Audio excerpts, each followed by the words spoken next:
नमः शिवाय। हर हर महादेव।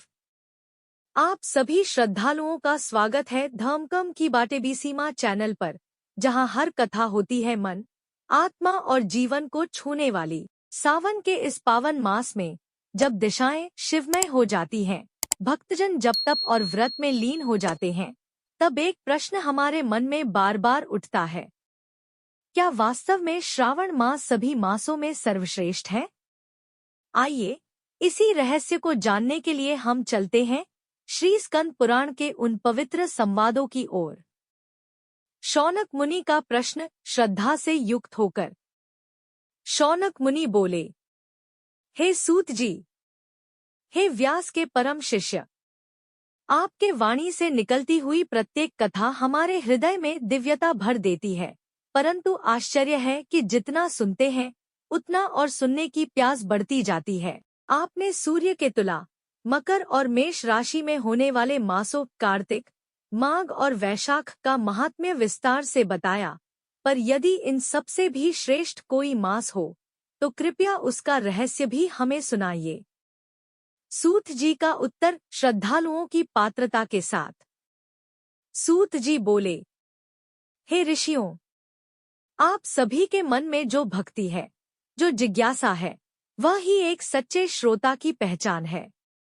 एक आदर्श श्रोता के जो 12 गुण होते हैं, जैसे दंभ का त्याग, भक्ति, विनम्रता, पवित्रता, स्थिर चित्त, ब्राह्मणों के प्रति श्रद्धा, वे सभी आप में उपस्थित हैं। अतः मैं आपको एक अत्यंत गूढ़ और दुर्लभ तत्व बताने जा रहा हूँ। एक बार सनत कुमार जी ने भगवान शिव से अत्यंत भक्ति और विनम्रता से पूछा, हे देवों के देव, हमने अनेक व्रतों और मासों का महात्म्य सुना, परंतु कृपया बताएं कि वह कौन सा मास है जो आपको अत्यंत प्रिय है। ऐसा मास जिसमें किए गए कर्म अन्य किसी भी मास से हजारों गुना अधिक फल देते हों। कृपया उस मास के धर्मों का भी विस्तार से वर्णन करें। भगवान शिव ने प्रसन्न होकर कहा, हे सनत कुमार, 12 मासों में श्रावण मास मुझे सबसे अधिक प्रिय है।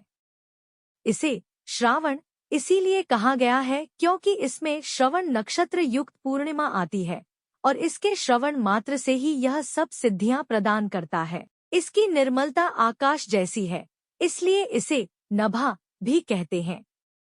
इस मास की महिमा इतनी विशाल है कि ब्रह्मा जी 4 मुख लेकर भी इसका पूर्ण वर्णन नहीं कर सकते। इंद्र ने 1000 नेत्रों से इसकी महिमा को देखने का प्रयास किया और शेषनाग, जिनकी हजारों जिह्वाएं हैं, वे भी इसकी महिमा का पूर्ण गान नहीं कर सके। कौन इसका संपूर्ण गुणगान कर सकता है? हे ऋषि, इस मास का एक भी दिन ऐसा नहीं है जो व्रत से रहित हो। प्रत्येक तिथि में कोई न कोई व्रत या उपासना होती है। यह चारों आश्रमों ब्रह्मचर्य, गृहस्थ, वानप्रस्थ और संन्यास के लिए उपयुक्त है। चाहे कोई आर्त हो, जिज्ञासु हो, अर्थार्थी हो या मोक्षार्थी, सभी को इस मास में व्रत करना चाहिए। फिर सनत कुमार ने किया विस्तार से आग्रह। हे प्रभु, आपने कहा कि इस मास में हर दिन व्रतयुक्त है, तो कृपया बताएं कौन सी तिथि में कौन सा व्रत होता है, किसका क्या फल है, किसने यह व्रत किया, पूजन की विधि, जागरण की रीति, देवता कौन है, सामग्री क्या होनी चाहिए और कौन से दिन क्या करना चाहिए, रविवार से शनिवार तक। साथ ही यह भी बताएं, यह मास आपको प्रिय क्यों है, आपका कौन सा अवतार इस मास में हुआ, पंचायतन पूजा में आपकी प्रधानता क्यों है, आप ही आदि देव हैं क्योंकि आप सबसे पहले प्रकट हुए। आप श्वेत वर्ण के हैं, कर्पूर के समान। आपके शरीर के प्रत्येक अंग में अन्य देवताओं का वास है। बाईं जांघ पर माँ दुर्गा, दाईं जांघ पर गणपति, नेत्रों में सूर्य, हृदय में श्रीहरि विष्णु। आप श्मशान में निवास करते हैं क्योंकि आप संसार से विरक्ति सिखाते हैं। कामदेव को भस्म कर आपने तप का आदर्श प्रस्तुत किया। हालाहल को गले में धारण कर आपने जगत की रक्षा की। प्रलय की अग्नि को अपने मस्तक पर संभाला। हे देव, आपके एकमात्र पूजन से ही ब्रह्मा, विष्णु, गणेश, दुर्गा और सूर्य सभी की पूजा पूर्ण हो जाती है। आप मूलाधार से ऊपर हैं, मणिपुर चक्र से भी आगे। अतः आप ब्रह्मा और विष्णु से भी श्रेष्ठ हैं। हे शिव शंभु, मैं एक सामान्य प्रश्न करता हूँ। आपकी महिमा अनंत है।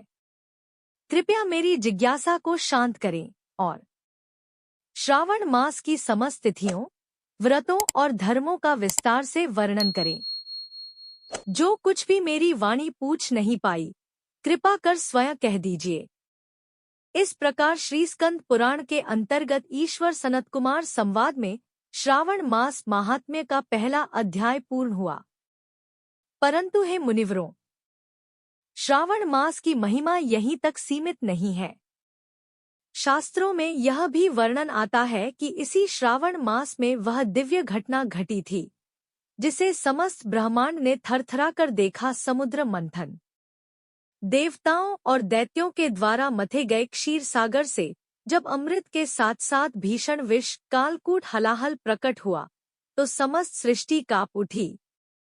ब्रह्मा, विष्णु, इंद्र कोई भी उस विष को धारण करने में समर्थ न था। तब संहार और कल्याण के स्वामी, देवों के देव, महाकाल शिव शंभु ने आगे बढ़कर सृष्टि की रक्षा के लिए उस विष को अपने कंठ में धारण कर लिया। विष के प्रभाव से उनका कंठ नीलवर्ण हो गया। तभी से उन्हें नीलकंठ महादेव कहा जाने लगा। सृष्टि कांप रही थी, देवता स्तब्ध थे। तब सभी देवी देवताओं ने अपने करों में पवित्र जल लिया और शिवलिंग पर अर्पित किया ताकि विष की ज्वाला शांत हो सके। यही परंपरा आज भी जीवित है। श्रावण मास में शिवलिंग पर जल चढ़ाने का विशेष महत्व इसी कारण माना गया है। शिव पुराण में उल्लेख है, शिव स्वयं जल स्वरूप है और जल से किया गया अभिषेक उन्हें अत्यंत प्रिय है। अतः श्रावण में जल, दूध, पंचामृत और गंगाजल से किया गया रुद्राभिषेक सर्वसिद्धि देने वाला होता है। रुद्राभिषेक की दिव्यता और बेलपत्र का रहस्य। श्रावण मास में प्रतिदिन भगवान शिव की पूजा उनके पूरे परिवार के साथ करनी चाहिए। मां पार्वती, गणेश जी और कार्तिकेय सहित। रुद्राभिषेक की विधि में शामिल करें जल, दूध, दही, घी, शहद, शक्कर, गंगाजल, गन्ने का रस, बेलपत्र, शमीपत्र, दूब, कुश, भांग, धतूरा, श्रीफल और अंत में दीप धूप से आरती। पुराणों में कहा गया है कि बेलपत्र शिवजी को अत्यंत प्रिय है और इन पवित्र वनस्पतियों के अर्पण से मिलने वाले फल एक गूढ़ रहस्य लिए हुए हैं। आक का एक फूल सोने के दान के बराबर पुण्य। 1000 आक के फूलों से भी बड़ा फल एक कनेर का फूल देता है।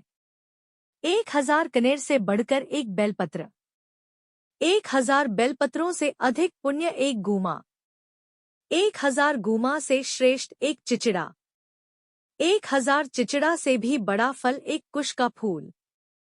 1000 कुश के फूलों से ज्यादा पुण्य एक शमी पत्र।